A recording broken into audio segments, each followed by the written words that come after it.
What's up, guys? We are gonna start the vlog on the cell phone only because Brian and I are about to go to a dinner. We have a full packed weekend that I want to bring you guys with me on. I'll keep it quiet. You guys can find out in this video. I will switch over to a camera. Welcome. Let's get going.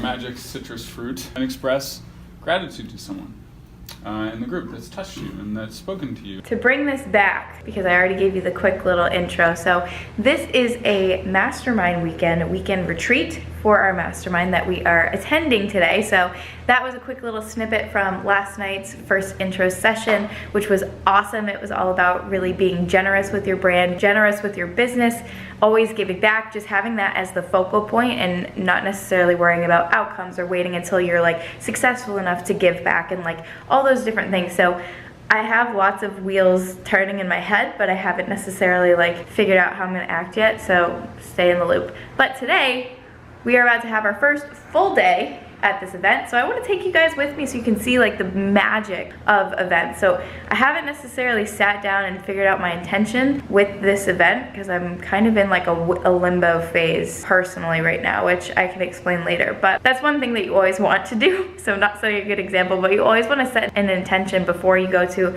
an event or something that's focused on like personal development, confidence, business stuff. If you were to go that route, you always want to set an intention, what you want to get out of it, and then the magic happens. The day is about to begin. Let's go. Brian forgot his shoes, so he has to go all the way home. But typically how these things start is some type of like just mingling, networking, trying to build connection before you like sit down and listen to somebody talk. So what you're known for and what lights you up?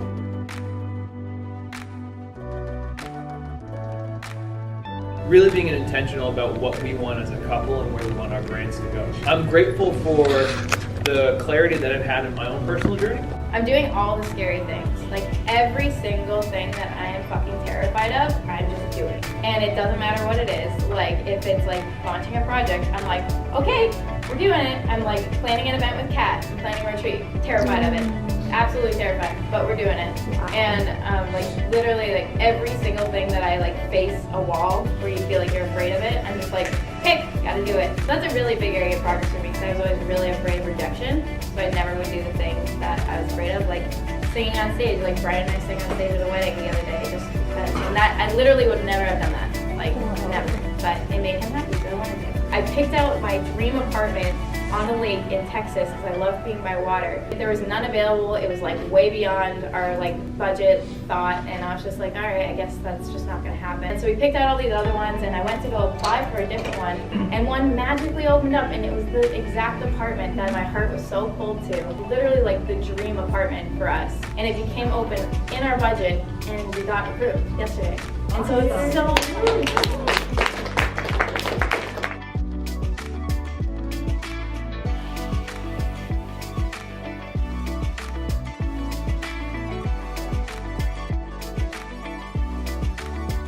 I'm recording the whole elevator, so everybody say hi. Hi. There you go.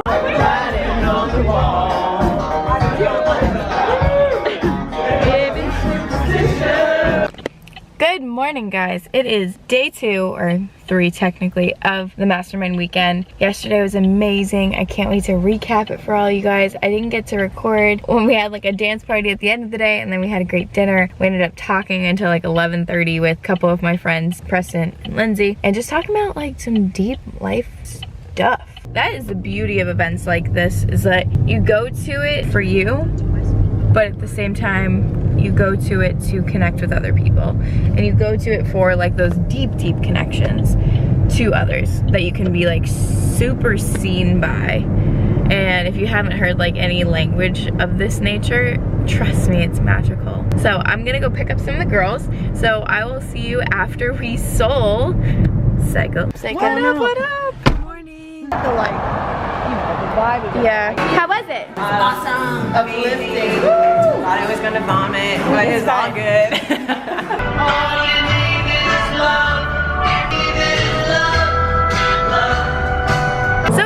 today. I didn't really record anything, but I have Lee and I have Ashley here. What were your guys' biggest takeaways from this whole weekend experience? Oh wow, that's a good question. Just like your biggest takeaway. Trusting myself, my intuition, and my gut, and just taking action and thriving off of connection. For me, the biggest thing was that I am the one that holds me back. Ooh.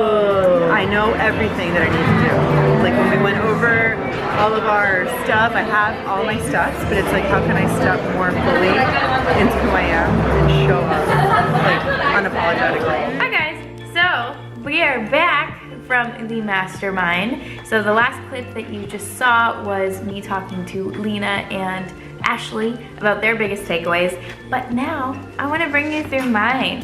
So this book came from the Mastermind, of course, and I just went through today's Monday, and I tried to brain dump everything that I learned and try to like organize it to what topics were covered, and then also made sure to write action items for everything that I learned, or every speaker that I learned from, and then did big overarching takeaways. This is something that's so important if you're gonna be going to a retreat or going to a mastermind, or if you're in a mastermind and you do these types of self-development things. Once you leave, to keep your fire going, you have to recap everything that you learned and make sure that you don't just assume that you're gonna remember it, because you're not.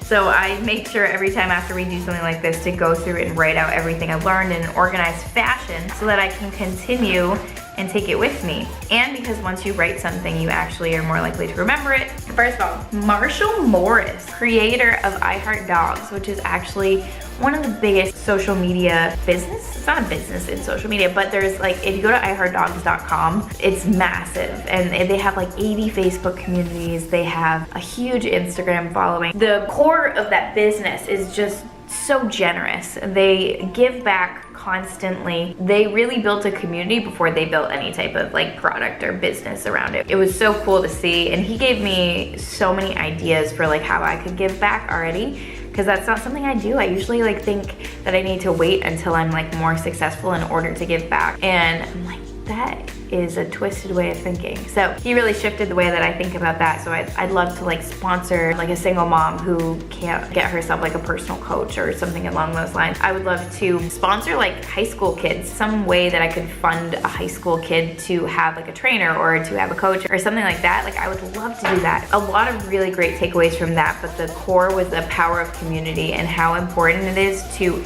give more value than you take from people every day. Scott Olford had a great business talk about marketing, about organizing your business, about reaching the right people for what you offer. One thing he said that I really took a lot away from was, before you write, before you get on a call, before you talk to somebody, like a loved one or something, get in a place of love and abundance and peace, and really so that you can give what you want to give to that person on that call or in that piece of writing or whatever, because people read through whatever you're feeling regardless of what you're talking about when you're writing content or when you're writing an email or when you're on the phone. People feel what you feel. That was a really great one, and I've been utilizing that, and it's been really, really great. Dan Fleshman, he is a social media genius, but also a man who does not give a fuck. He was really good. He was so straightforward and talked about creating viral content. He talked about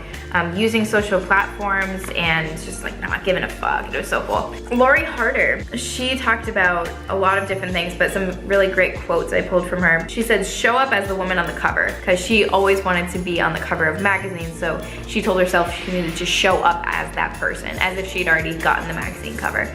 And so for me, I'm saying to myself, show up as the woman on stage. Show up as the business figure who speaks to thousands of people on a stage. Show up as her every day. Pressure is a privilege. So when you're feeling like the whole world is crushing you because you have such like high standards or expectations for yourself, that pressure is a privilege because it's the only way that you grow. If you didn't have any pressure, you wouldn't grow. You'd stay exactly where you are. Allow people to be disappointed because it's part of their journey, not yours. So if you decide to do something for you and somebody else feels affected by that decision, it's not your place to be upset that you upset them or you feel guilty, because them healing from that disappointment is part of their journey. I was like, big overarching takeaways. Brian and I created this, each our own individual beautiful visions. So Tommy Baker walked us through this visualization process where we put ourselves 1 year from now and we were as that person in the same exact space, and we were imagining all the things that we had accomplished in the past year. And then after like visualizing all the things that we had accomplished and we're in that future self, what does that future self have to tell you right now? And if you could follow that, you should definitely try that on your own, because I've done that and it's been so powerful for the past couple days. And so I did that, and my future self for my first vision was like, that's all you did? That was so easy. Like about things that I was like really scared of or stressed about. And Brian did the same thing, and then we came together and our visions actually really aligned. And there's so many others, but those were some of the biggest takeaways through all the different conversations I had, which is really where the magic happens during like retreats or events or masterminds, things like that. When you have conversation with other entrepreneurs in the room, you really get some great perspective on whatever you're going through. And for me, the big takeaway from all of my conversations was to really lean into what my soul wanted. Because usually when you're like feeling chaotic or confused or overwhelmed, you know deep down what you need to do. It's just leaning into that. So that's something that I really took away and I'm feeling fired up and excited about. But I hope that you guys enjoyed me taking you with me on this little journey. Who watching this likes the idea of personal development and thinks it's fascinating, like the growth mentality, self-awareness, development outside of just fitness? If that's you, comment below, because I'm thinking of like starting this conversation somewhere else, like outside of like the fitness coaching that I do, and not in a coaching sense, more just like I genuinely like just talking about meditation and talking about different things. And so I'm thinking of starting some type of community just to talk about these things and like realizations that you have or books that you're reading related to self-development and stuff like that. So comment below if that is you and if you do watch these videos. But guys, my camera's about to die. This was such a fun experience. I hope you enjoyed watching it, and I will see you guys. Actually, final announcement, Brian and Lindsay are moving to Dallas officially. We got our apartment, we're all set to go, and we are leaving in 2 weeks, so the next video will be one of the last ones in LA. I know, really, really excited. I'll expand upon that in another video, but that is a big announcement that I forgot that I wanted to make. So guys, get excited for the Dallas vlogs, and thank you guys so much for being here. Make sure you like this video, and I'll see you